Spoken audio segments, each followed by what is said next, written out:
USG Philippe Lazzarini, UNRWA, Commissioner General, welcome to Al-Arabiya, sir. My pleasure to be here. Thank you, sir. There's a high level today being held at the United Nations on UNRWA, chaired by Jordan. What do you hope to come out from this conference? This is an annual meeting organized usually in the margin of the high-level week of the GA. It's a time to take stock of the support the agency is getting from member states, but it's also a time to look at its financial situation. As you know, it is currently dire, and we need a mobilization of the member states in order to keep UNRWA afloat and allow UNRWA to continue to deliver all its services to the Palestinian refugees across the region. How bad it is really?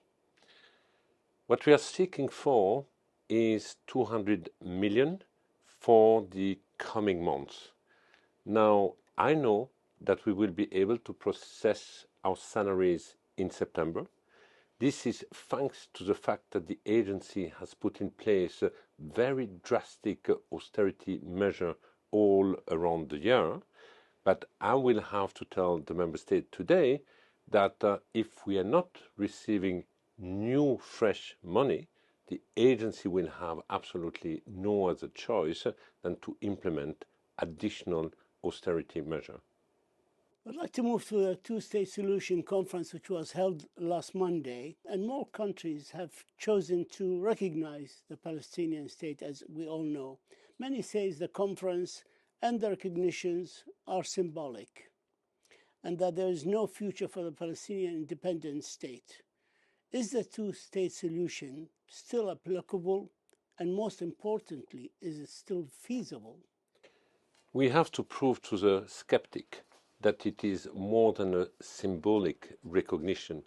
This recognition was overdue. We have now around 10 countries who decided to recognize the state of Palestine, adding to the already 140 member states. But I really hope that beyond the symbolism, that means that there is a genuine commitment from this country to invest in peace effort and to make the two-state solution a reality before it is too late. I'd like to move to Gaza. Massive atrocities and horrific scenarios are on all fronts. What options do you see for the international community to stop the atrocities being committed in the enclave? Well, if these atrocities have unfolded under our watch, it's, I believe, for two reasons. Because impunity has prevailed completely, but also because of a lack of compassion. We are today witness not only of large-scale atrocities that recently the Commission of Inquiry of the United Nations described as genocide. A number of Israeli scholars and NGOs describe it as a genocide, and at the same time we are also confronted with a man-made famine. The more we let it go, the more this will remain a stain in our collective conscience, which I have no doubt will haunt the generation to come. The Gaza war has devastated UNRWA's schools, clinics, facilities. How is the agency ensuring continuity of its services now? You're right. We had 370 of our colleagues who have been killed. We had more than 90% of our installation which have been either completely destroyed or damaged, and we are also constrained when it comes to the provision of humanitarian assistance. And as you know, there are even two bills from the Israeli parliament preventing UNRWA to properly operate in the occupied Palestinian territory. But despite that, thanks to the commitment of our staff, we have 12,000 personnel still in Gaza, and against all odds, they continue to provide access to primary health care, access to clean water, They continue to manage shelter for thousands of families seeking refuge. They continue to be involved also in preventing communicable disease. So while the agency is provided to deliver food assistance in a situation of famine, we continue to be operational in the other fields of activities. You mentioned the staff, and I would like here to give tribute to the staff and their perseverance with what's happening. How are they faring under the bombing, the killings, the destruction and starvation affecting not only the people of Gaza, but affecting your own staff? It is affecting our own staff, it is affecting the caregiver, it is affecting the journalists reporting the atrocities of this war. And when you have the caregiver being impacted also by hunger and the devastation of this war, that also means that the broader humanitarian architecture to support the people of Gaza is also slowly but surely crumbling. How is the agency addressing mental health and trauma among refugee children, especially in Gaza?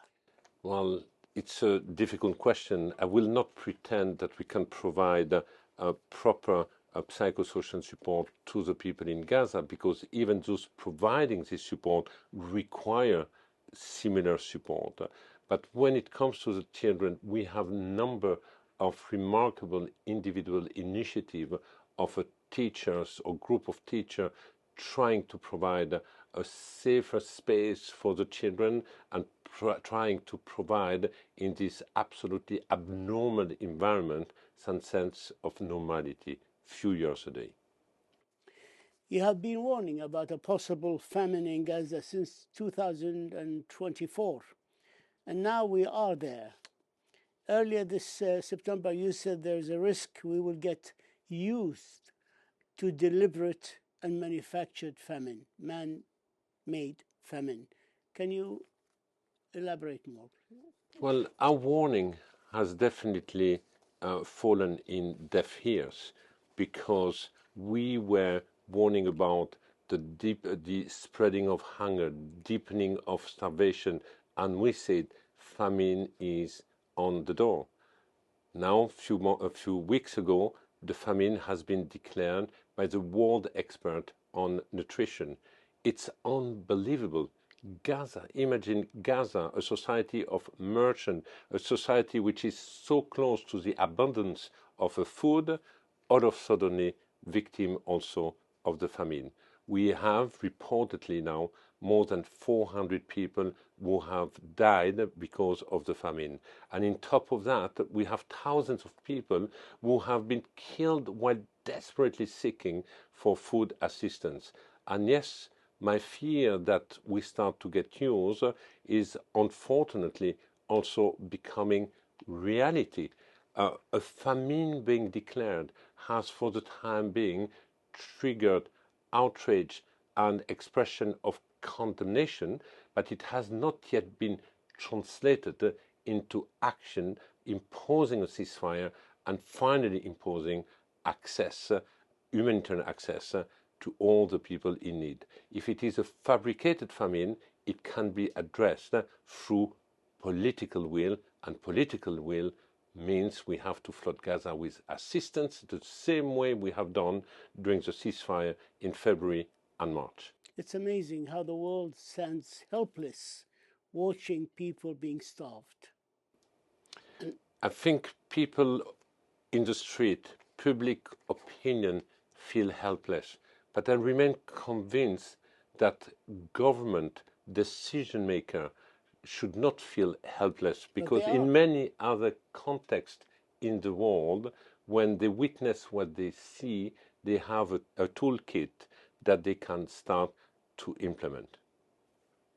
There are about 660,000 children in Gaza who are not going to school this autumn, and this is the second autumn they haven't been going to school. What is the effect of this on their morale, on their future? It's absolutely heartbreaking. It's not only the second year in a row that they are not going back to school, but remember, before we had COVID. So in reality, this generation of children have suffered of proper education for about 4 years. We are on the brink of losing completely a generation.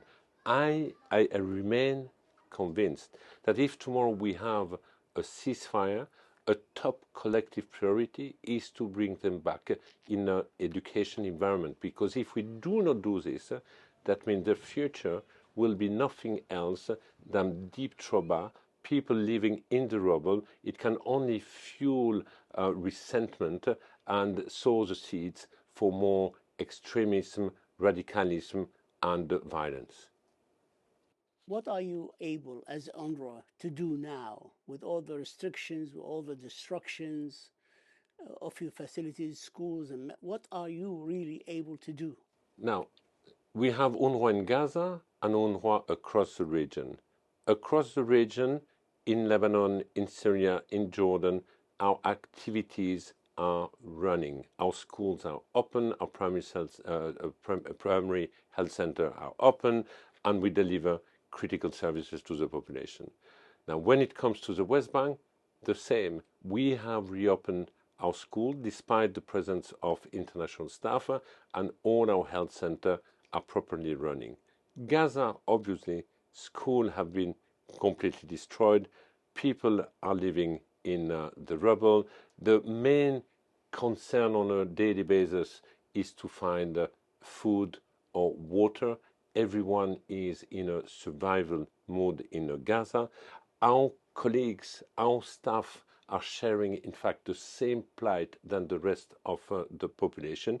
But despite that, they are capable to continue to provide access to primary health. We have about 10 to 14,000 daily consultation being provided through mobile clinics or still remaining clinics.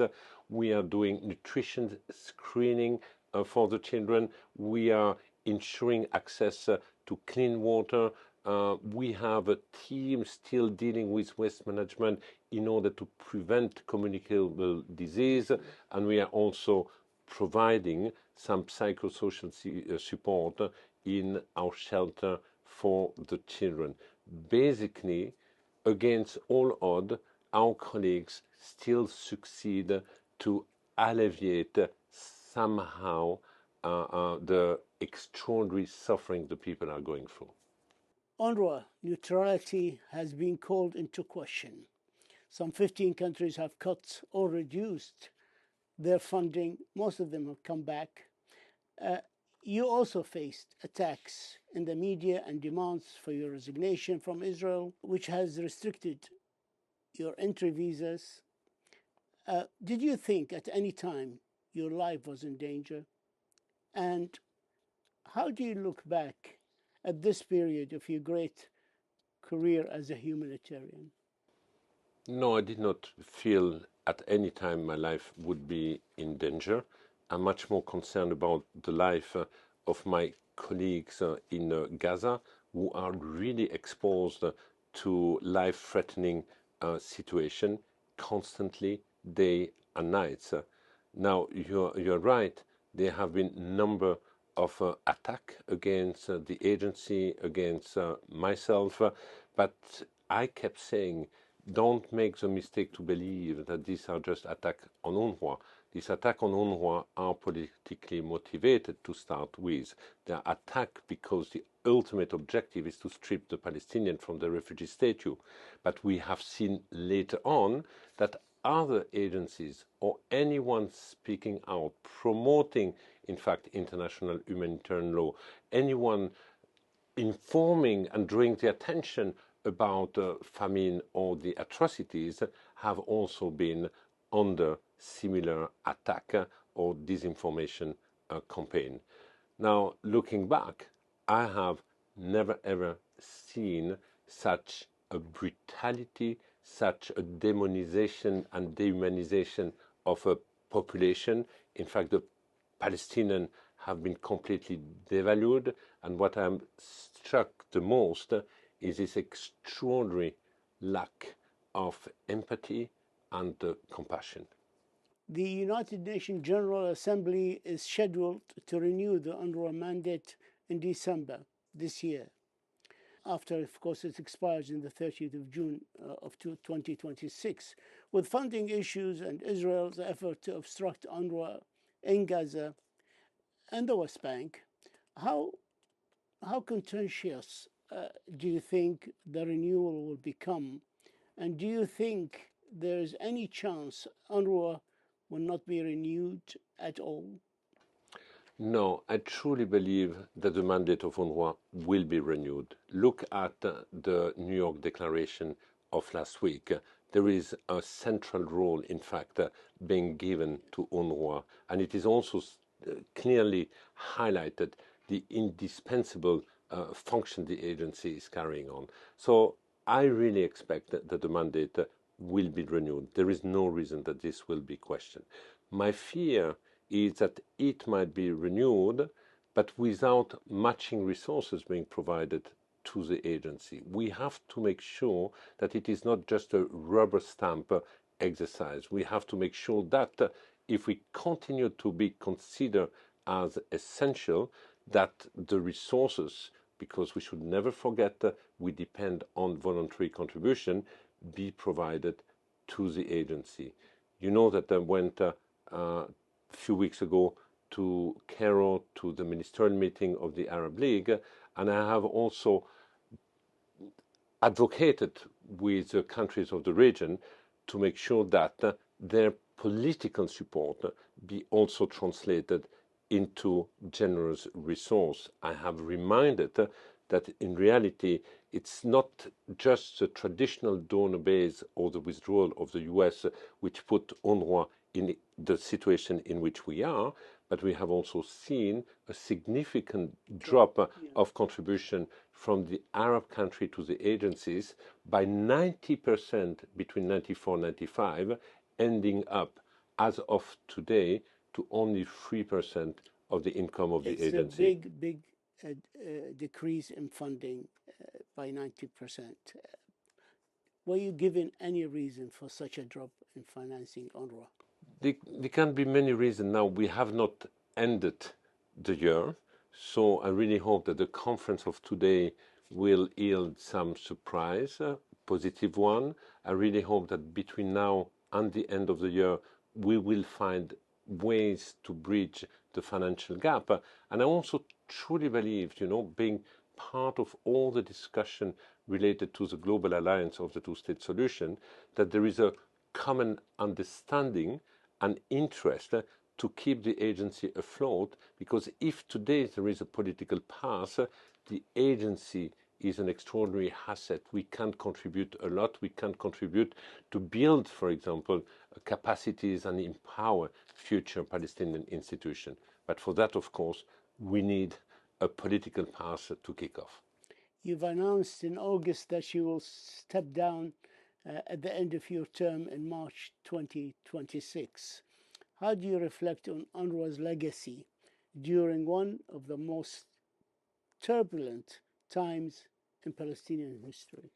Well, I did not really say that I'm stepping down in August. I said I had 2 mandates until now, and that I'm not yet thinking about a 3rd mandate. It's not on my agenda for the time being. This is an issue I have not yet. You're not renewing your mandate? I've not yet discussed with the Secretary General, but indeed I had 2 mandates until now. It's a lot. It has been a very intense period in which I've been involved, and the third one has still not yet been discussed, and it's not yet on my agenda. Would it help if the GA advocate for putting a respectable budget for UNRWA to function in the future? In an ideal world, that's exactly what we need. But I do not believe that at the time of austerity, at the time of the UNAT, that there will be a lot of fiscal space to significantly increase the part allocated to UNRWA within the UN budget. Hence, the importance that member states remain committed to the agency. USG Philippe Lazzarini, UNRWA Commissioner General, we thank you for your services to the Palestinian refugees and for your dedication to the humanitarian work in Palestine. We thank you for this interview as well and for your insight, and we wish you the very best of luck, sir. Thank you for having me. Thank you. Thank you, sir.